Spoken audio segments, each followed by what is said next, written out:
صف میں بچوں کو صف کے کنارے پر بھیجنا ضروری ہے. بہتر تو یہ ہے کہ بچوں کی صف الگ ہو. نبی علیہ السلام سب سے آگے مردوں کی صف، اس کے پیچھے بچوں کی صف، اور آخر میں عورتوں کی صف بناتے تھے. پہلی صف میں بچوں کو آپ کھڑا نہ کریں. یعنی ان بچوں سے مراد حنفیوں والے بچے نہیں، وہ تو 12 سال کے بچے کو بھی نہیں کھڑا ہونے دیں گے. اس سے مراد بہت چھوٹے بچے.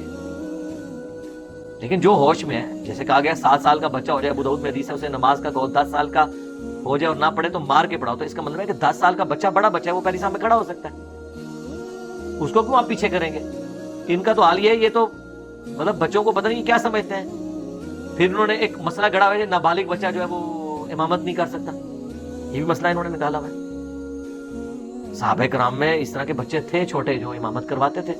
صحیح بخاری میں حدیث ہے، مشکات میں آپ کو پہلی جلد میں امامت والے چیپٹر میں حدیث مل جائے گی عمر بن سلمہ کے بارے میں. وہ کہتے ہیں میری عمر 6 یا 7 سال تھی. کتنی؟ 6 یا 7 سال.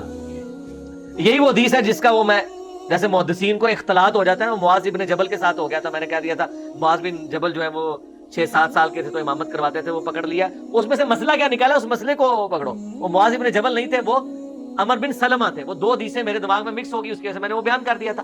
لیکن مسئلہ اپنی جگہ پہ موجود ہے اور عمر بھی اپنی جگہ کے اوپر موجود ہے. ہاں صحابی دوسرے تھے.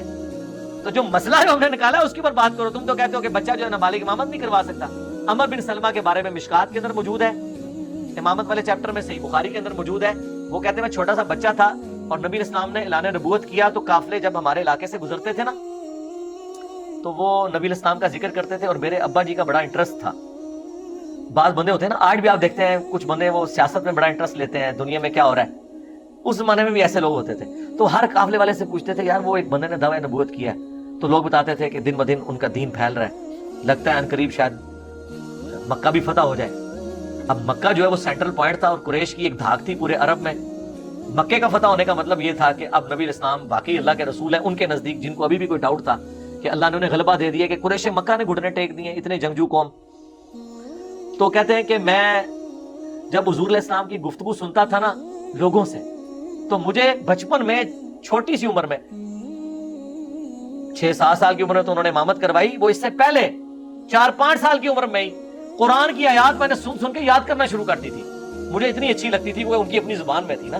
آپ کے چھوٹے بچوں نے نہیں گانے یاد کیے ہوئے، انگریزی کی پوئمز نہیں یاد کی ہوئی چھوٹے چھوٹے بچوں نے، اچھی لگتی ہیں تو وہ پوئمز ہی تھی نا ان کے نزدیک، تو ان کی زبان میں تھی. کہتے میں سن کے نا میں قرآن یاد کرتا تھا، لیکن مجھے نہیں پتا تھا اسلام اور نبی علیہ السلام کو ایک اچھے انسان کے طور پہ. تو میرے ابا جی جب یہ سنتے تھے تو وہ اکثر کہتے تھے اچھا اگر مکہ فتح ہو گیا نا تو پھر ہم ایمان لے آئیں گے. واقعی پھر اللہ نے زندگی رکھی ہوئی تھی ان کی، مر جاتے پہلے تو کفر کی حالت میں مر جاتے. وہ فتح مکہ ہوئی تو کہتے ہیں کہ میرے قبیلے نے تو یعنی ابھی تیاری بھی مکمل نہیں کی، میرے ابا جی ہے نا فوراً پہنچے، جا کے انہوں نے قبیلے سے بھی پہلے اسلام قبول کر لیا. ٹھیک ہے. اور کہتے ہیں وہ جب واپس آئے تو انہوں نے آ کے سارے قبیلے والوں کا میں نے اسلام قبول کر لیا ہے، تم بھی کر لو، اللہ نے فتح دے دیا ہے، اس شخص کے پیچھے اللہ ہے. اور مجھے نبی علیہ السلام نے وصیت کی ہے کہ 5 ٹائم نماز پڑھنی ہے اور جب نماز کا ٹائم ہو تو اذان دینی ہے. تم میں سے ایک جماعت کرائے جو تم میں سب سے زیادہ قرآن جانتا ہے. لہٰذا اب ہم یہاں پہ 5 وقت نماز کا شیڈیول شروع کریں گے. ٹھیک ہے. ظاہر اب عرب کے بدو لوگ جنہوں نے کبھی سجدہ بھی نہیں کیا ہوا ان کے لیے تو ایک ایکٹیویٹی تھی نا. جیسے نیا رب الجزائن شروع کریں تو کتنا آپ کو مزہ آتا ہے، ہمیں تو آج تک آتا ہے. لیکن جنہوں نے کبھی نماز نہیں پڑھی ان کے لیے تو نماز سب کچھ تھی. تو اب جب قرآن کی باری آئی تو کہتے ہیں اس دن کہتے ہیں میں نے اپنے ابا جی کو ڈسکلوز کر دیا کہ ابا جی مجھے تو اتنا قرآن آتا ہے، میں نے تو یہ صورتیں یاد کی ہوئی ہیں. تو کہتے ہیں میری عمر 6 یا 7 سال تھی، مجھے میرے قبیلے والوں نے امام مقرر کیا، پورا قبیلہ میرے پیچھے نماز پڑھتا تھا، مجھ سے زیادہ قرآن کسی کو نہیں آتا تھا. تو وہ کہتے ہیں کہ لیکن غریب تھے ہم. کہتے ہیں میرے پاس ایک ہی چادر تھی، جب میں سجدے میں جاتا تھا تو بے پردگی ہو جاتی تھی. پھر سارے قبیلے والوں نے پیسے جمع کر کے میرے لیے ایک چادر خریدی، کیونکہ وہاں سے عورتوں کا ایک قافلہ گزر رہا تھا. اس نے کہا کہ اپنے اس امام کی جو ہے وہ شرمگاہ کی تو حفاظت کرو، اس کو کوئی چادر تو پوری لے کے دو. تو سارے لوگوں نے تھوڑے تھوڑے پیسے جوڑ کے ایک چادر لے کے دی اور مجھے اس چادر کی اتنی خوشی کہ اس کے بعد مجھے کسی چیز میں اتنی خوشی نہیں محسوس ہوئی. اس وقت تو لوگوں نے سوچا نہیں تھا کہ ان قریب رومنز اور پرشین کے خزانے ان عرب کے بدوؤں کے پاس آئیں گے. افسوس آج وہ عربیوں کی اولادیں عیاشی کا سمبل بنی ہوئی ہیں دنیا میں. گورے بھی اگر عیاشی کی مثال دیتے ہیں تو عرب کی دیتے ہیں کہ عرب کے لوگ دیکھیں ایک 1000 اونٹ یہ آپ کے جنوبی پنجاب سے C-130 میں لوڈ ہو کے تو عرب کے ملکوں میں جاتے ہیں، تلور کا شکار کرنے کے لیے یہاں آتے ہیں، چند دنوں کے لیے نکاح کرنے کے لیے یہاں پاکستان کی بچیوں کے ساتھ نکاح کرنے کے لیے آتے ہیں، اور حکومتی لیول کے اوپر ان کو سپورٹ کیا جاتا ہے۔ یار یہ وہ بدو تھے جن کے پاس کپڑے پہننے کے لیے پیسے نہیں ہوتے تھے، اور حضور کے بعد ایسا ان کے اوپر رزق کھلا ہے، آج تک کھا رہے ہیں اس نبی کے نام کے اوپر۔ اور جو بخاری مسلم کی حدیث کہ مجھے اپنے بعد یہ خطرہ نہیں ہے کہ تم بھوکے مرو گے، یہ شرک کرنا شروع کر دو گے، لیکن مجھے ڈر ہے کہ دنیا کے خزانے تم پہ کھول دیے جائیں گے، پھر تم دنیا کی محبت میں ایک دوسرے کو قتل کرو گے، پھر تم بھی اسی طریقے سے تباہ و برباد ہو جاؤ گے جس طرح اگلی امتیں ہوگی۔ اور وہ بربادی ہم دیکھ رہے ہیں۔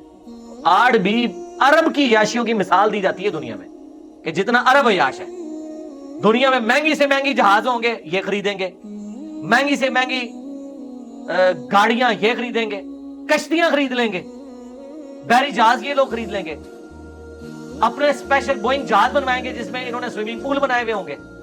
دادا کریں۔ اور دین کے کسٹوڈین ہیں، نماز بھی 5 وقت پڑھتے ہیں، نماز نہیں چھوڑ دے گئے، یہ ذہن نہیں رکھنا، نماز اسی طریقے سے جاری ہے، لیکن ساتھ یہ بولے سارے معاملات ہیں۔ تو وہ 5 یا 6 یا 7 سال عمر تھی، عمر بن سلمہ کہتے ہیں کہ میں اس وقت امامت کرواتا تھا۔ اب یہ حدیث جو ہے نا یہ خلط ملط ہو گئی، وہ تو صحیح بخاری میں بھی، امام بخاری سے بھی بعض جگہ راویوں کے نام جو ہے خلط ملط ہو گئے ہیں، ظاہر ہے یاداشت میں بعض اوقات ایسا ہو جاتا ہے، لیکن اصولی بات اپنی جگہ تھی کہ میں نے یہ کہا تھا کہ 6-7 سال کی عمر میں انہوں نے امامت کی تھی۔